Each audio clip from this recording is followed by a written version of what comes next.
अस्सलाम वालेकुम रहमतुल्लाह।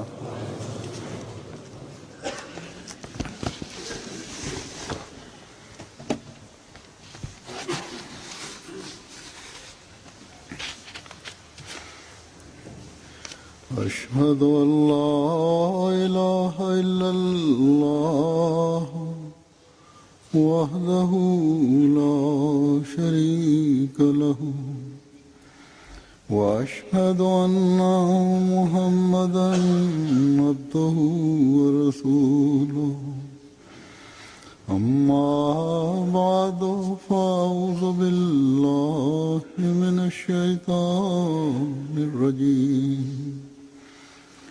بسم الله الرحمن الرحيم الحمد لله رب العالمين الرحمن الرحيم مالك يوم الدين إياك نعبد وإياك نستعين اهدنا الصراط المستقيم صراط الذين أنعمت عليهم غير المغضوب عليهم ولا الضالين ولكل وجهة هو موليها فاستبقوا الخيرات أينما تكونوا يأت بكم الله جميعا إن الله على كل شيء قدير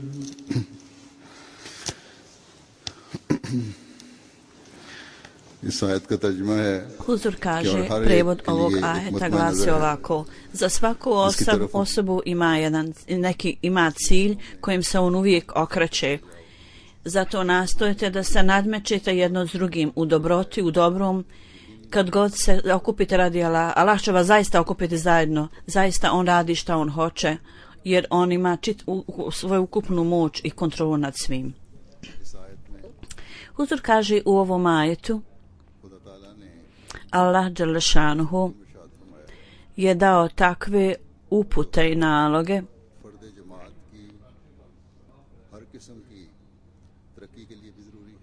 koji su neophodni za napredak svakog pojedinog člana zajednice džemata. Svaki napredak koji je svrha postizanja Allahovog zadovoljstva postaje sredstvo toga. I oni ljudi koji tvrde da su muslimani, oni su učinjeni istinskim muslimanima kao rezultat toga. Uzeto zajednički, kolektivno, napredak džemata zajednice neophodno je za napredak zajednice to kompletno. Zato istinski vjernik, istinski musliman i istinska muslimanska zajednica, njihov cilj uvijek treba da nadmeću jedno drugu u stvarima dobrote, u dobrim dijelima. Allah dželešanuhu kaže, ima milioni, bilioni ljudi koji žive na ovom svijetu, osim nekoliko, svako ima neki jedan ili drugi cilj i nastoji sve što najviše može da to postigne. Neko ide za jednim ciljem, neko ide za drugim ciljem i nastoji da ga ostvari. U toliko mjeri da čak oni ljudi koji čini loša djela, oni također imaju svoj neki cilj koji nastoje da ostvari. Čak ako njihov postupci će biti štetni i proizvesti loše rezultate. Na primjer, ako je neko kraljevac, većinu vremena, veći dio dana on troši u planiranju kako će on noću izići napolje da ukrade. Ili kradljivci ili drugi prevaranti na isti način, sa istim planovima i sredstvima nastoji da ostvari svoje planove. Neki ljudi u ime dobrote i religije da bi činili nepravdu, ova stvar postane cilj za njih, ti ljudi i oni se za ovo obučavaju, svoju djecu obučavaju tome, to postane njihov cilj. I troše svoje vrijeme i novac za to. I kao rezultat ovog obuke djece, oni potpuno budu lišeni istinskog razumijevanja i one učine ih metom terorističkih napada. Ovi postupci terorizma uništavaju nevine živote. I nažalost, jako je žalosno da je ovo nešto što većina ovih ljudi koji su odgovorni za ove nepravde su oni koji sebe opisuju muslimanima i kažu da su muslimani. I u ime religije sav ovaj nered i korupcija i skvarenost i ovi okrutni varvarski tretmani su pokazani i ovi koji haotično se igraju sa nevinim ljudima, oni to se izgledaju to u ime islama. Oni su odgovorni za kaljanje muslimana i za kaljanje islama,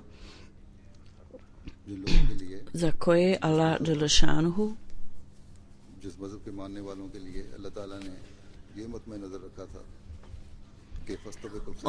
on je rekao da je za religiju za vjerovjernika on odredio da za u svim dobrim djelima cilj vaš treba da bude da jedno drugog nadilazite u dobrim djelima. I postići jednu dobrotu nije cilj, nego da postignete sve vrste dobrote i da u tome nadilazite jedno drugo. Takmičite se s drugim u tim dobrim djelima, to treba biti vaš cilj. Vaš cilj je od Allaha čvrsto utvrđen i određen je od Allaha. Allah je odredio vaš cilj. Da činite sve vrste dobrih dijela i da osigurate da imate naviku ostvarivanja tih ciljeva i samo onda možete biti nazvani istinskim vjernicima. Allah dželešanhu kaže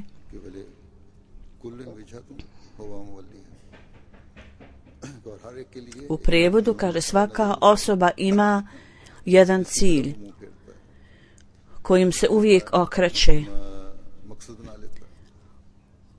koji on možda uzima kao svoj cilj da ga ostvari. Ova dalje riječ kaže pravac ili položaj ili smjer.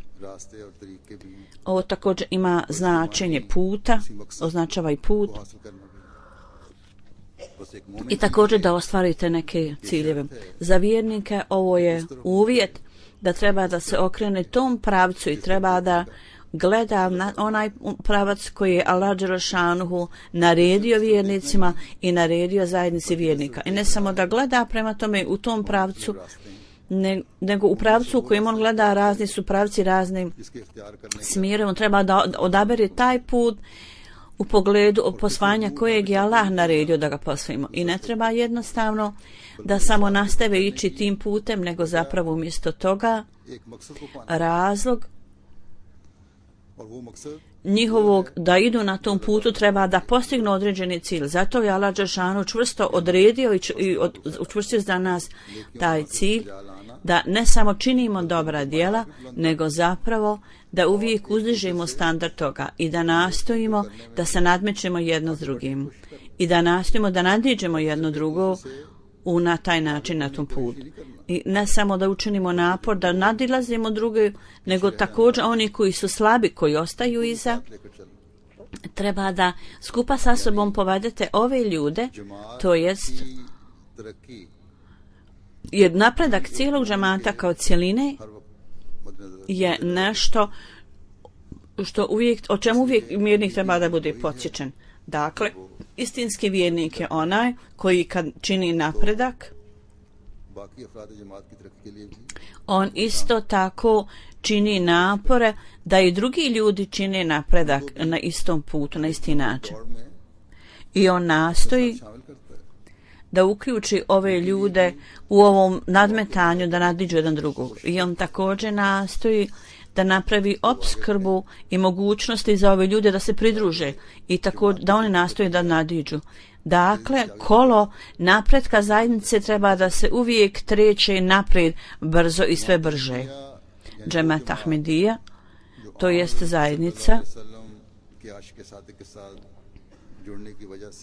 koja je zato što je vezana sa najvećim zaljubljenikom časnog poslanika sallallahu alejhi ve sellem, oni su vezani za to dobro, za tu plemenitost koju je časni poslanik sallallahu alejhi ve sellem donio.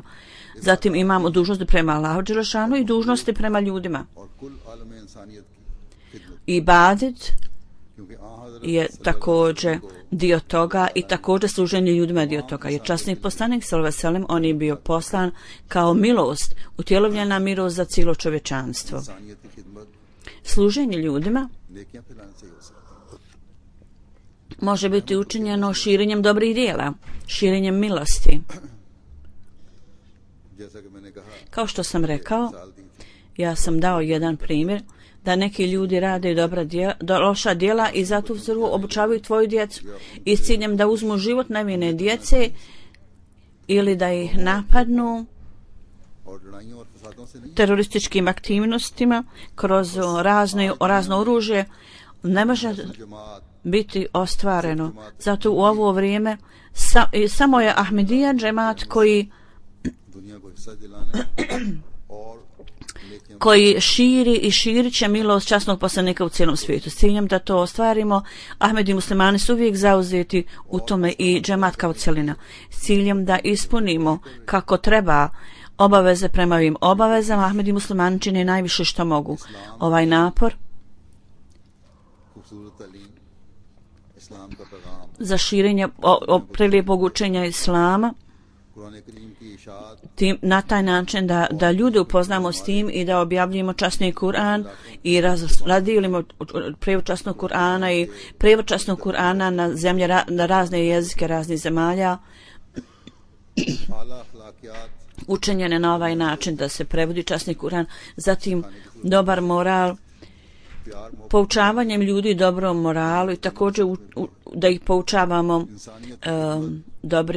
dobrim djelima. Dakle, služenje ljudima je kroz bolnice, da im omogućimo medicinske mogućnosti liječe i u oblastima koji su jako daleko i onima koji nemaju pristupa, nemaju na raspolaganju obrazovanja, ova djeca i ovi ljudi, dati im mogućnost obrazovanja, to je za njih nešto najvažnije i da zaista u cijenosti imaju potpuno shvatanje o dobroti i dobrim djelima.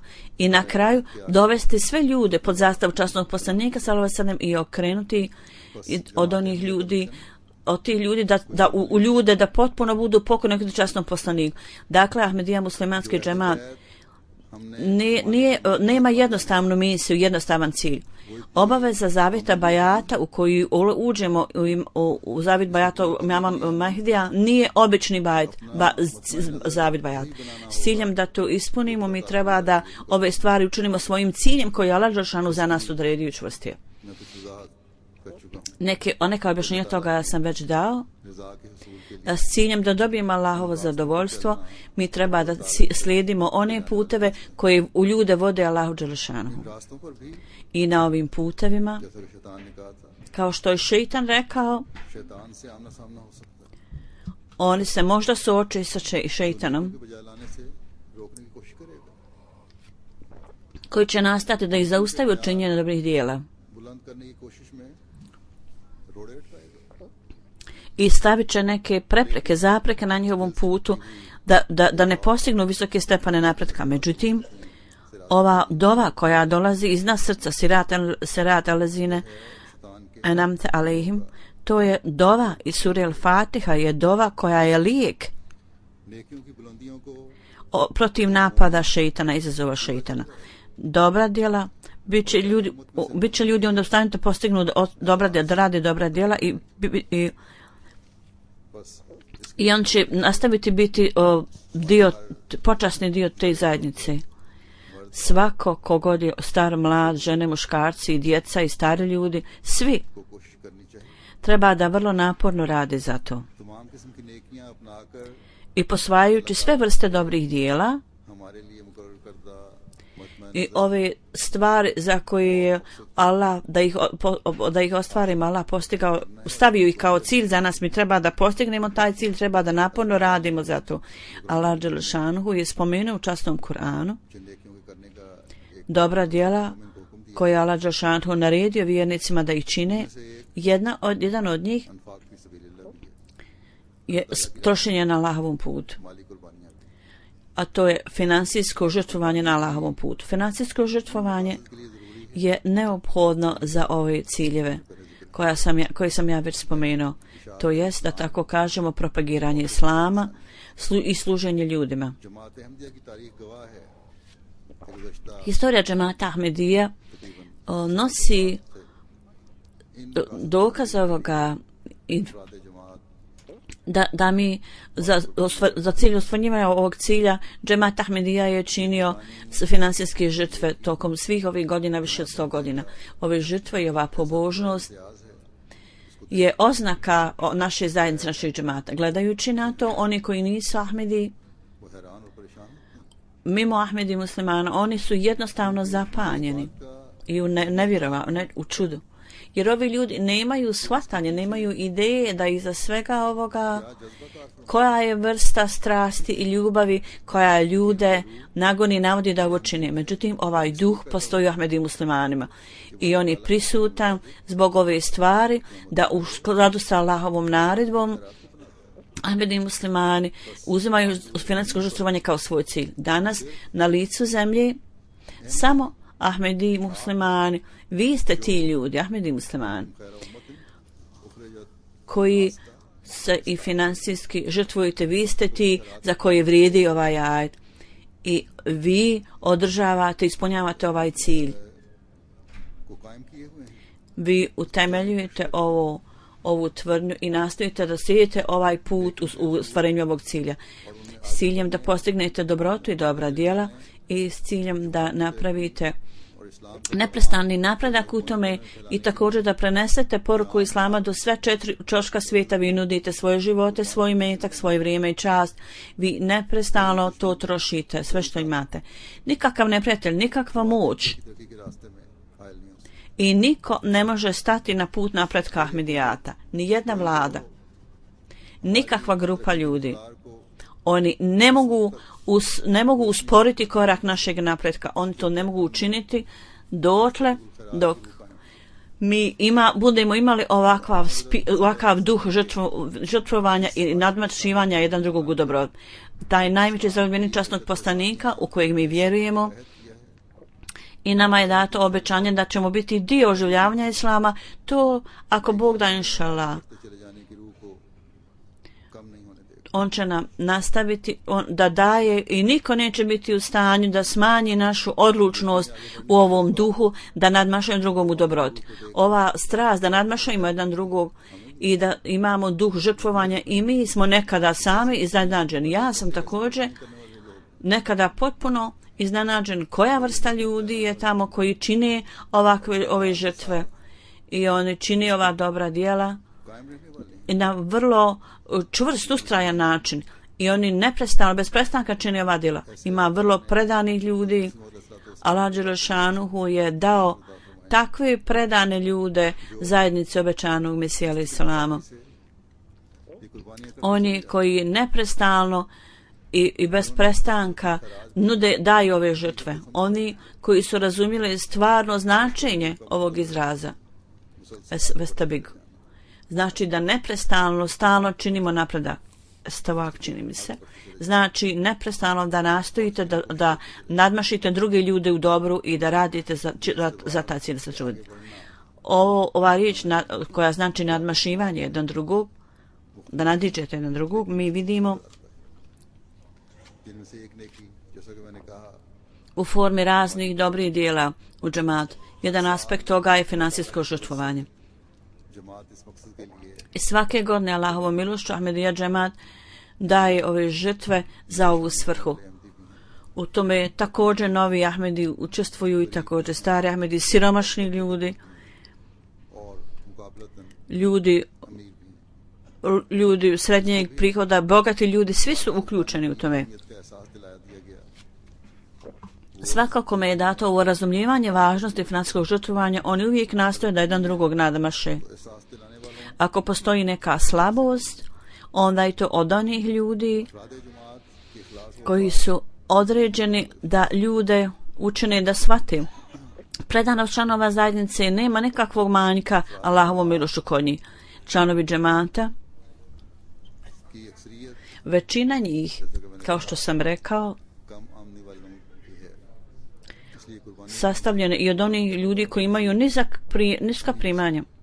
Ali također, to su ljudi, ali su ljudi koji najviše žrtvuju se su između ovih ljudi. Oni koji žrtvuju zapravo svoje općenite potrebe, a daju da se žrtvovali za Allah. Naravno, ima i bogatih ljudi, imućnih ljudi, i utjecajnih ljudi.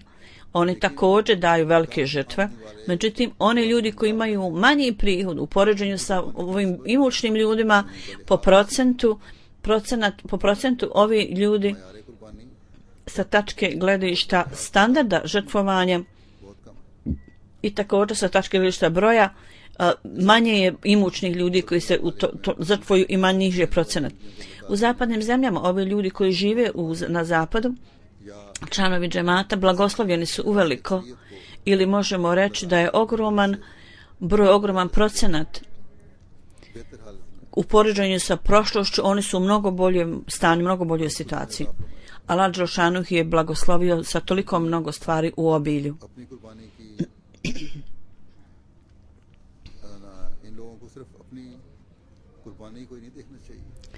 Ovi ljudi ne treba da gledaju na svoje vlastite žrtve i ne treba da budu stavno zadovoljni svojom žrtvom, nego također treba da vide da žrtva koju su oni dali u jednoj godini, za jednu godinu, da sljedeće godine jesu li unaprijedili, to je se otišli dalje ili ne. Jer ako stanu ili ako, ne daj Bože, idu natak, treba da se zabrinu. Kao što sam rekao, općenito članovi džemata razumiju ovaj duh nadmašivanja jedan drugog, nadilaženja. I oni učini napore za to. U zajednici, osim obaveznih doprinosa, imaju razni programi i apeli i članovi džemata daju žrtvuju se za ovu svrhu. Ima određenih apela, molbi, koji su samo za lokalne potrebe džemata. Ima određenih apela koji se odnose i vezani su za nacionalne projekte te zajednice i te zemlje i centralni projekt, na primjer gradnja džamija, jer ove potrebe i ovi troškovi ne mogu se ostvariti iz obaveznih doprinosa i članarine. U svakom slučaju stalni doprinos, osim toga članovi džemata također daju velike žrtve i većina njih veći procenat ljudi daju ove žrtve. Ja ovdje želim spomenuti jednu stvar. Takvih doprinos za ove programe, sve su ovo doprinosi, ljudi koji daju doprinose, to su centralni. Oni se ne odnose na lokalni, nacionalne troškove. Oni idu u centar. I ne odnose se, znači nisu vezani sa lokalnim troškovima. Ako neka siromašna zemlja, to nije pod kontrolom lokalnog džemata, on mogu trošiti samo sa odobrenjem centra taj novac.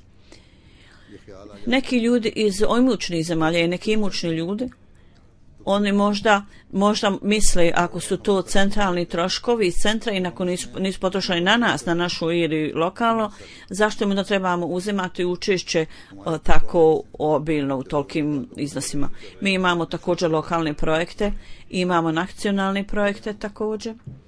I onda mogu misliti i reći treba da prvo ispunimo svoje zahtjeve. Huzur kaže prva stvar je da kada to ljudi rade radi Allaha i kad daju ove doprinose radi Allaha dželešanhu, onda ovakva vrsta pitanja je potpuno pogrešna. Nadalje, centar također ima jako mnogo projekata i troškova, jako je mnogo siromašnih zemalja, afričke zemlje, tu azijske, uključujući Indiju i Bangladeš, Međutim, ponekad čak evropske zemlje, njihov broj, njihov mali su džemati i oni također su dio tih zemalja kojima su dati troškovi iz centra. Slično tome, neki vrlo istaknuti studenti i nadareni troši se za njihovo, centar troši na njihovo obrazovanje. Zatim i njihove potrebe su ispunjene iz tih fondova od centra. I njima je dato iz tih novca koji ste vi dali. I ovaj ajet znači vaša braća koji su slabi i koji nisu tako bogati, uzmete i povedite ih skupa sa sobom. Da imat ćete veliki uspjeh a Allahovim očima, jer vi siromašni dio zajednice također vodite sa sobom da oni budu uspješni. Kao što sam spomenuo, Allah kaže gdje god budete, Allah će vas zaista okupiti zajedno. Dakle, kada zajedno ćete biti tamo, oni koji održe ovaj duh nadmašima jedan drugog u dobrote, oni će sigurno i prirodno biti pobjednici. Oni koji izbjegavaju da pomognu drugim ljudima i oni koji su podizali pitanje zašto mi trebamo trošiti na potrebe druge, oni će biti pitani o tome. Dakle, bilo da je ovo pitanje samo podignuto od usamljenih ljudi, jednog ili dvoje, ovo je protiv tog duha kojima je Ahmed i muslimanima dat kroz način kroz obrazovanje. I to Allah traži od nas. Troškovi centra koji sam spomenuo, ja želim da spomenem samo kratki opći pregled toga. Treba da znate da svaki džemat u svijetu ne pomaže svoje zahtjeve od svog vlastitog prihoda, nego im je mnogo dato od centra, većina dato od centra. A to je dato iz ovih iznosa koji su dati kao centralni dio troškova. Na primjer u Africi ima zemalja neki ogroman broj i na dalekom istoku 50, 18 ili 20, u Južnoj Americi je 6 i 2 zemlje u Sjevernoj Americi, da oni su dio ovog velikog broja onih kojima je pomoć data iz centra. I ovdje ogroman iznos je dat za njihove džamije, misionarske kuće tamo, to je potrošeno na to i tamo. Osim toga, klinike, škole, radio programe, trošeni su također ogromni iznosi. Skoro 3 miliona funti je potrošeno na to. Osim toga, osim normalnih troškova, su ogromni projekti koji su u toku. Troškovi misionarskih kuća, na primjer u Africi, gdje je poslan nepovratni zajmovi zemlje 53 zemlje. U jednom 73 zemlje i više od 10.000 je vjernika tamo i ogroman iznos troškova zadovoljen od centra. 45 zemalja kojima je dat nepovratni zajem od centra i oko 500 lokalnih je, ja ne znam je li vjernika ili hođa. Također džemat na Islandu dali su veliku doprinos, međutim jedan dio toga je skoro blizu polovinu poslan od centra. U Valenciji za džamiju 80% je poslano iz centra, u Ugandi, Nepala također džamije su bile proširene, svi troškovi su dati od centra. Također gradi se džamija na obali Slonovače, također su sredstva data od centra. Zatim u Africi 19 je zemalja tamo. 99 džamija je izgrađeno i 56 misionarskih kuća. U tome je 65 džamija od 99 za čije troškove je dati su troškove centra, sredstva centra. Također i za misionarske kuće. Tu su također druge zemlje nalik ovome gdje je 56 džamija izgrađeno i 7 misionarskih mjesta je osnovano. Istoga u Bangla 2, Indiji, Filipinima 1, u Guatemali, neko ostrvo. Centar je potrošio također tamo nešto, neke iznose za njihovu misionarsku kuću. Pomoć za talentovane studente također dati iz ovih sredstava. Više od 4500 studenata je dato 100.000 funti na način neke stipendije ili neke pomoći. Dati im je zajam. I 3500 studenata je koji sada su na visokom obrazovanju, magistarski rade ili još veću, ili neku takvu diplomu uglavnom, ili doktorat zapravo.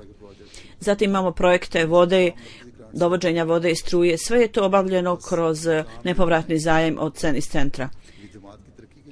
Ovo je sve za svrhu napretka džemata, napretka zajednice s ciljem da ljude upoznamo o učenju islama. I ovo je služenje ljudima. I svi ovi poslovi su takvi da ljudi koji ne mogu direktno učešće u tome, oni su dio toga, na taj način su dali doprinos za to. I ovo su ljudi koji su postali dio toga i oni će dobiti nagradu od Allaha za to. U svakom slučaju ove afričke zemlje ne trebaju smatrati, kao što sam rekao, da su oni su radili mnogi projekte sami i svi od njih ne treba da misle da trebaju ovisiti o centru, tako da ja želim da spomenem neke događaje u pogledu toga. U Gani, u govornim oblasti, Fatma Daud Sahiba i jedna gospođa, ona je kupila komad zemlje i počela je da gradi džamiju u kojoj 300 ljudi može lako da obavlja namaz. U jednom gradu, ne sam čula Kajša nešto. Bila je veliki broj koji su primjeri Ahmedije, tako da su sami ljudi izgradili po svom trošku džamiju. Ljudi su bili rastrkani u cijeloj oblasti, tako da su počeli da grade 6 džamija, 4 od njih su završene, a 2 su u gradnji. Jednu džamiju je izgradila gospođa, jedna sadika, gdje oko, čini mi se, 50 ljudi može klanjati. Prije toga u gradu Akra, ona je već izgradila jednu džamiju. Amasej Džibrail Saib, misionar iz Gane, piše da u centralnoj oblasti u gradnji je velika džamija. 50% troškova je jedan visoki sudija na sudu iz Gane, on je dao te troškove. Džibrail Sahib. On je ovih dana bolestan i nije dobio kako treba još dijagnozu ispravno, molim vas, učite dove za njega. Emir Sab iz Francuske otišao je u posjetu Marakeš, Maroku.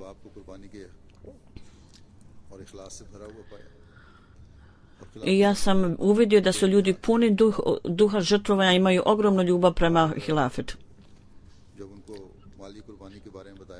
Kad im je rečeno o finansijskim žrtvovanjima, i navodi obećanog Mesaja, kad im je pročitani navod i pisanje obećanog Mesaja, za nekoliko dana jedan član je došao predsjedniku i platio ogroman iznos i rekao je, otkad sam postao Ahmedi, ovo je moj doprinos do tog vremena otkad sam postao Ahmedi, jer ja nisam bio upoznat sa navodima, sa pisanom obećanog Mesaje i nisam slušao navod halife upute i ja nisam reagovao, ja sam sada to čuo i sada dajem doprinos. Jedan iz Nigerije, mislim, piše da 5. oktobra, izvinjavam se, otišao sam u jedno selo i poslije akšam namaza Magreba sam propovijedao ljudima i poslije iša jacije namaza razna video pokazali su video snimke o mojim prethodnim putovanjima i o pogledu izgradnje džamija i također su pokazali onaj video i razni drugi dokumentarni programi. Također smo im rekli o raznim programima i kad je cijeli video snimak završio se, jedan imam Sab ustao je i obratio se ukućanima tamo i otišao je napolje. Mi smo bili zabrinuti. Poslije nekog vremena on se vratio i rekao, mi smo sada saznali da Imam Mahdi došao i uprava džemata je tu, postoji uprava i džemat Ja sam izašao naprijed da kažem ljudima da ćemo mi udjeti učešće u ovome i oni su dali doprinos. Potom je u skladu s tim iskupio je novac i platio cijeli iznos misionaru i također ispunio Bajat forum, dao je zavjet Bajata pristup Ahmedijat. Emir Sahib Ugande kaže 18. septembra prošle godine Nacionalni Majlis Amela i drugi skupovi, ovi ljudi su skupili za razvoj trogodišnjeg projekta, predstavljen im je projekat, tako da to mjesto može biti primljeno za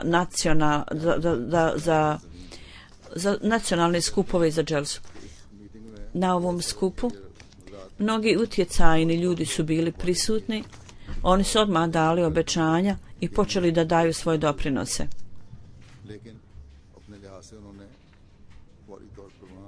I u skladu sa svojom situacijom oni su odmah 83 miliona šilinga, više od toga su oni skupili para, dali i to je dovoljno da se ovi projekti završe. Tako da ljudi bogati iz zemalja ne treba da misle da siromašne zemlje u potpunosti ovise o centru, nego u skladu sa svojim mogućnostima, zapravo više nego što su njihove mogućnosti, one se žrtvuju. U svakom slučaju, kao što znate, danas ova financijska žrtvovanje je spomenuto na ovaj način. Ja ću sada najaviti novu godinu Tahrike Jadid programa i u skladu sa tradicijom ja ću predstaviti neke detalje od prošle godine. Dakle, uz ove stvari koje sam vam već predstavio rekao, kakav treba da bude standard žrtvovanja Ahmedi muslimana. Sada ću vam predstaviti ove detalje, ove cifre pred vama o prošlogodišnjem ostvarenju, prošlogodišnjim doprinosima. Uzor kaže, ovo je 78. godina koja se je završila 1. oktobra i počela je 79. godina od 1. novembra. I prema izvještajima koji smo primili, u ovoj Tahrike Jadid sistemu ove godine 7.250.007 funti je plaćeno. Ovo je više od 500.000 više nego prošle godine. U Pakistanu, zbog situacije i zbog financijskog stanja, njihovo stanje tamo, oni su prvi i među velikim džematima Amerika, od vanjskih zemalja ona je prva, poslije Pakistana, onda poslije toga Njemačka, broj 2, Britanija je 3, četvrta je Kanada, Indija broj 5, zatim Indonezija, broj 6, zatim Australija 7,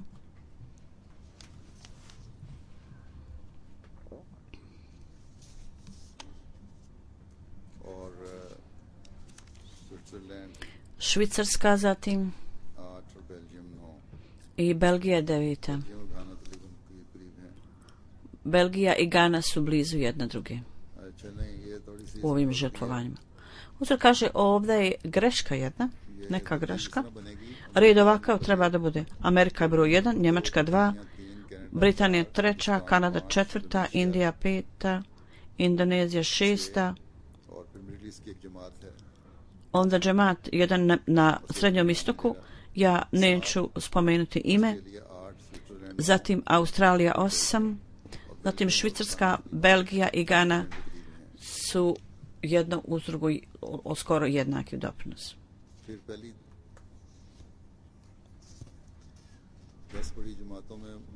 Deset velikih džemata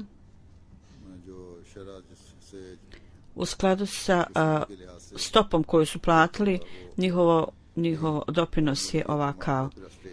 To je jedan džemat iz arapskog svijeta, Arapa, zatim Australija, Indija, Njemačka, Amerika, Pakistan, Belgija i Francuska. Predvodi sve džemat, prva je od svih džematova u Evropi. Po osobi, u skladu s tim doprinosom.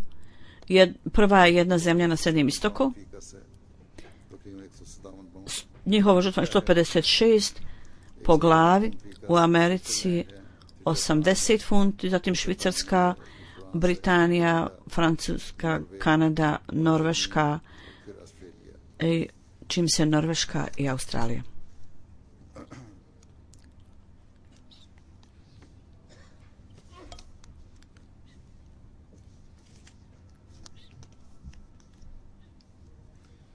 इसी तरह सिर्फ रकम में इजाफा नहीं हुआ Ne samo da je uvećanje u iznosu, nego također ljudi koji su se pridružili ovom programu, koji daju doprinos za ovaj program, njihov broj se povećao također. 1,80,000 का इजाफा है और इस तरह 9,11,000 शामिलीन अब हो गए हैं गुज़श्ता साल 7,31,000 थे 911.000 članova je više koji daju za ovaj doprinos. बातों में Sada je 180.000. सबसे आगे फिर नाइजीरिया फिर मॉरिशस फिर Burkina Faso Kenya Onda je ovo 911. गैम्बिया सेरेलियन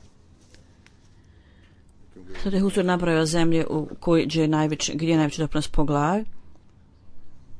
कुर्बानी के लिहाज से तो काफी आगे जा रहे हैं लगभग से शामिल Huzur kaže, ja sam stavio neke zemlje zajedno u smislu da se nadmeću jedan s drugim. Što se tiče novih ljudi koji daju učešće, što se tiče toga, oni napreduju u cijelom svijetu, ne idu napred, ne samo u Africi ove godine. 64.000 ljudi je dodano na listu ovih ljudi koji daju doprinos. की मजमूई तादाद के लिहाज से Njihovo ukupno uvećanje, za ukupan broj koji učestvuju u programu je na drugom mjestu poslije Pakistana. I 15.000 ljudi je više u ovom programu. 150.000 ljudi učestvuju u Africi u ovom davanju doprinosa. U pogledu ovog uvećanja iz Afrike, Nigerije, Burkina Faso i Sierra Leone su vrijedni da se spomenu. Gana također treba da ide naprijed u smislu ovog davanja učešća. 927 है जिसमें से 285 खुदा के फजल से जिंदा मौजूद हैं 5.000 i nešto ih je tu koji daju doprinosa साबात की उनके वरसा ने या दूसरों ने i koji daju doprinos i nadgledaju. A ostatak je plaćen मजमूई वसूली के लिहाज से od njihovih potomaka. Dakle, ovo su ljudi koji su davno davali pa umrli, onda njihovi potomci nastavljaju plaćati. Na prvom mjestu je Lahore po broju tih koji daju za svoje pretke. Zatim ज्यादा कुर्बानी के लिहाज से रावलपिंडी इस्लाम Karachi, Rawalpindi, Sialkot, Sargodha, Faisalabad, El-Bukhas, Nawabshah, Peshawar. जिली सतह पर ज्यादा माली कुर्बानी Na nivou oblasti पर एक उम्र को koji daju najviše žrtve, Overkot, Shahrupura, Gujranwala, Badin, Sangar, Garhwal, Paulnagar, Hyderabad, Rahim Mirpur, Kashmir i Khanewar. America की पहली 5 U Americi je 5 zajednica koji su dali ove izuzetne žrtvovanje. Sad je Huzur naveo te oblasti, imena tih oblasti. Detroit और हैरिसबर्ग ये हैं To su nabraju džemata Americi oblasti koji daju više žrtve. U Njemačkoj वसूली के लिहाज से oni koji su najviše dali doprinos su Kolon, Rodermark, Neuss, Koblenz, Forensam, Bedreabad, Draiš, Braunheim South, Jug, Fulda, और Weingarten. और वसूली के लिहाज से Što se tiče skupljanja, 10 इमारतें उनकी जो हैं पहली जमातें थी इमारत उनकी रीजनल हैं उसमें Hamburg Frankfurt a u oblasti idu Hamburg, बादन मानहाइम Grasburg, Meinheim, Offenbach, और रीडस्टेड Riedstadt. मजमूई वसूली के लिहाज से Od ukupnih doprinosa s te tačke u Velikoj Britaniji najveći džemati su džemat Al-Fazl, broj 1, New Malden, West Hill, Worcester Park, Battle for Two, Rains Park, West Sheen, Manchester South i Birmingham centralnim. और रीजन्स के लिहाज से I 3 oblata prema oblastima. Regions और तीसरी north east Prvi je džemat Midland East, थोड़ी तादाद है gdje je mal džemat iz Skontor, Bromley, Lewisham, 2 Bournemouth zatim Bournemouth, Withers Park i Oxford. उसूली के लिहाज से कनाडा की u Kanadi.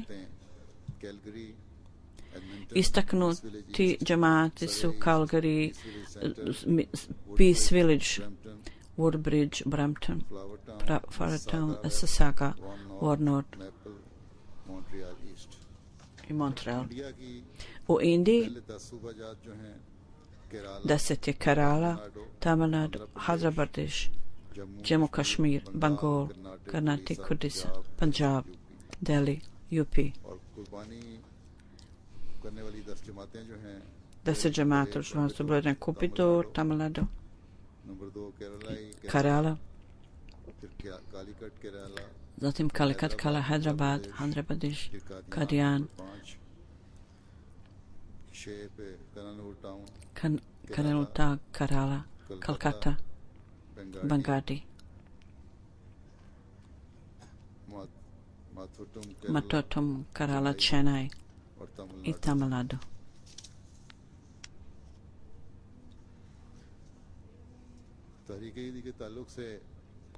U pogledu Tahrike Jadid neki primjeri koji su razni džamati spomenuli, ja želim također da to predstavim. U Kavasi Ahmed Sahib kaže, Amir Sahib, kad sam ja rekao da treba da uvećaju broj učesnika, da barem bude 100.000 i da oni nisu primili cilj, da sada uzmu učešće u tome. Međutim, još uvijek nije uložen puni napor. Ako ste skrenuli pažnju na to, postigli bi taj cilj. Amir Sahib kaže da moj misionar rekao da jedan dan je došla jedna stara gospođa u misionarsku kuću i pitala je u ovoj oblasti ko je taj ko je dao najveći iznos. Rečeno joj da ima jedan čovjek, neki Badžu po imenu, Sambuđan može biti, da je on taj ko je dao maksimalan iznos. Ona je pita koliko je dao i rečeno joj 50.000 dalasi. Ova žena je dala iznos 50.000 dalasi i rekla je, iako ja nemam toliko sredstava, ja želim da se nadmećem i ja želim da platim više od njega. Emir Sahib iz Španije kaže, Gafaur Rahman Sahib, jedan novi Ahmedi,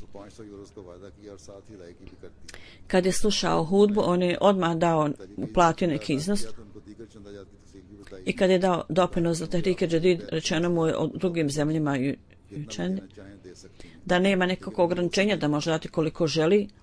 Međutim, istog dana on je dao i drugi doprinose u skladu sa procentom, kao što je članarina obavezna i za dželse i tako dalje. I švicarski misionar na dužnosti piše, koji je i predsjednik džemata i također sekretar Tahrike Jadid, kad je došao u Švicarsku i tražio azil, bio je odbran njegov azil i tako da imao samo 1000 franaka koji je čuvao za advokata. Međutim, kad je čuo najavu za Tahrike Jadid, oslanjujući se potpuno na Allaha, on je sve to dao za Tahrike Jadid i molio Allaha Đelešanuhu i rekao, zapravo ti si najbolji advokat, ti možeš sve uraditi za mene. I zbog blagoslova ove dželce on je bio blagoslovljen, ne samo da mu je bilo pomognuto, nego i njegova aplikacija za azil prihvaćena i on je dobio nacionalnost francusku. Tako da nije imao potrebe da ide ikakvom advokatu. U Kirgistanu misionar kaže, jedna lokalna osoba, Džumar Sahib, 2006. se on pridružio džematu, vrlo pobožna osoba. I odmah poslije bajata rečeno mu je o doprinosima, da drugi ljudi da daju pare da budu preobraženi. Međutim, ovi koji dođu u ovu zajednicu našu moraju platiti. On je rekao, ja ću dati 3000 u Kirgistanu ovog novca. Zatim je to uvećao i dao 800 i bez ikakvog poruke iz centra on je počeo da plaća 1000 u lokalnom novcu. Kad je pisao obećanje za Tahrike Jadid, bilo je samo nekoliko dana poslije toga, on je obećao 1000 i više, to je bilo više nego što je njegova mogućnost. On je rekao, ja ću to početi šteti od početka i poslije duge diskusije on je pristao da to malo smanji, vrlo malo. Predsjednik iz Islanda kaže da je jedan novi par obećao da kad dijete bude rođeno da će posvetiti njegov život džematu i razmišljali su o imenu djeteta i dok njegova žena još nije bila ni trudna, nisu očekivali, oni su dali doprinos na ime dvoje djece, bilo i muško ime žensko, i Allah ih je nagradio na njihovo uvožstvo, da oni su saznali onda da je žena trudna i da očekuje dvojke. I oni su bili blagoslovni sa dvoje zdrave djece. To je, i žena vjeruje da je to zbog ovog blagoslova što su dali taj doprinos u ime svoje djece koja je još bila rođena. Ima izvještaj iz Indije, napisan kompjutor, kaže: ja sam uvećao ovu doprinos više nešto sam mogao, onda mi Allah pokazao dva primjera. Bio sam jako zauzet u ibadetu za ovu svrhu, neko je došao u moju radnju i što god sam ja imao, međutim on je platio više nego što je vrijednost toga. Kao rezultat toga ja sam odmah bio u stanju da ispunim svoje obećanje, znači prodao je nešto. U toku ovog perioda bila je vatra u našoj oblasti, izbila je vatra i mnogo od moje opskrbe je izgorelo. Kad sam došao, jako sam bio iznenađen da dok je opskrba svih ovih trgovaca izgorjela, jer je bila vrlo jaka vatra i također spalila je puno toga. Međutim, moja opskrba je bila spašena. Ovo je bio blagoslov i doprinosa. I kad god se sjetim ovog događaja, moje srce je potpuno ispunjeno zahvalnošću Allahu dželešanu. Jedan Beširuddin Saab, inspektor, čim se zadidi ovog programa, kaže, jedna grupa je došla i bio je skup jedan, i bio je predsjedavajući. Ja sam spomenuo važnost Tarike Džedid i blagoslov toga. Poslije skupa svi članovi su uvećali svoje obećanja da daju značajno. Također su bile žene iza zastora i narednog dana kad smo došli u naredni grad, Emir Sahib, predsjednik je na telefon rekao da je jedna žena prigovarala i rekla: vi ste uzeli obećanja od muškaraca, a mi smo bili lišeni toga. I ja danas shvatam važnost Tahrike Džedid programa i glas iz mog srca je da obećanje koje dolazi iz mog srca, da ja uduplam svoje obećanje, da uvećam svoj iznos. Ona je Ahmedi prije 6 godina. Mohamed Shah Sahib, inspektor Tahrike Džedid iz neke oblasti, kaže: Džemat Ahmedija Kandrabad bila je jedna gospođa vrlo predana ovom programu. On je predstavila je dobar primjer i njen muž je bio u bolnici dugo vremena i bila je financijski vrlo skučena. Također je bio u vidu neke sklapanje braka. Također on je pitao je ženu je li platila Tahrike Džedid, tako da odmah to platila. Kaže: ja sam to spomenula mužu. Ja sam uštedila pare tako da samo da to platila. Hauzur kaže: ovi ljudi treba da budu lokalno pomognuti i ovi svi ljudi, neki ljudi iz neke oblasti imali su svoj posao, biznis. Prošle godine oni su obećali 10.000 svaki, a ove godine kaže oni su obećali 100.000 svaki, da tako obećanje da. I dali su prvu uplatu i pisali su meni da molim za njih. Posao je bio usporen i vrlo smanjena zarada, međutim Allah dželešanu nas je blagoslovio i jedna je bila transakcija. Kao rezultat toga mi smo upravo imali dobitak 200.000 i nešto, malo više od 200.000, 220.000. Tačno neko koliko smo obećali. Jedna Ahmedi žena spominje da ona čuva ovce i tako zarađuje. Kad su od nje tražili da plati za Tahrike Džedid koliko god para ima, onoliko koliko može, ona je dala iz svog novčanika. Tako da standard siromašnih ljudi je mnogo viši nego ljudi koji su imućni. Slično tome Džemat Ahmedija na Mana Sarka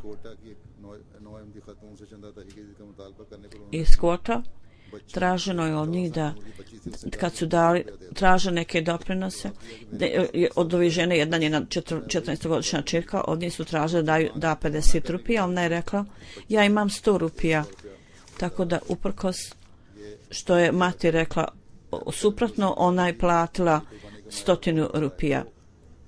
Standard žrtvovanja u Indiji mašala se uvećava, iako centar troši mnogo para, međutim ova zajednica nastoji da stane na svoje noge. Da Allah dželešanu blagoslovi sve osobe lično i da blagoslovi ovaj novac svih ovih ljudi koji su dali žrtvovanje. I ove bogate zajednice i siromašne. Bogate zajednice treba da uvijek nastoji da sa sobom povedu i siromašne, da njih uzdignu i siromašne ljudi također, da i oni dostignu standarda, prave dobre žrtve i velike žrtve i da utemelje svoje dobre standarde, tako da stvarno učenje islama bude rašno širom svijeta. Jer ako zajedno poduzmemo korake, samo onda bit ćemo u stanju da prenesemo poruku učenja islama cijelom svijetu. Da Allah učini da tako bude, da muslimanski umet također prepozna najveće zarobnika časnog poslanika, tako da stvarno bratstvo i atmosfera mira i sklada bude utemeljena i da zastava časnog poslanika bude uzdignuta širom svijeta. Da Allah tako učini i tako dogodi, da se tako dogodi. Amin.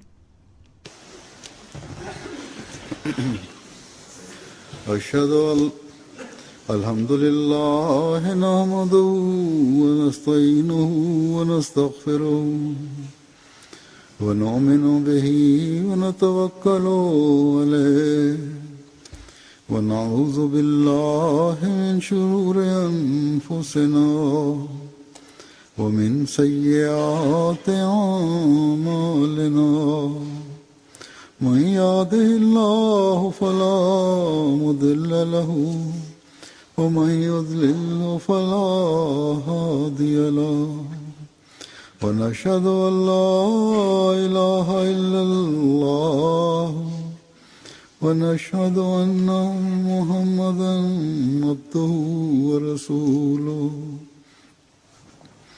عباد الله رحمكم الله إن الله يأمر بالعدل والإحسان وإيتاء ذي القربى وينهى عن الفحشاء والمنكر والبغي يعظكم لعلكم تذكرون اذكروا الله يذكركم وادعوه يستجب لكم ولذكر الله أكبر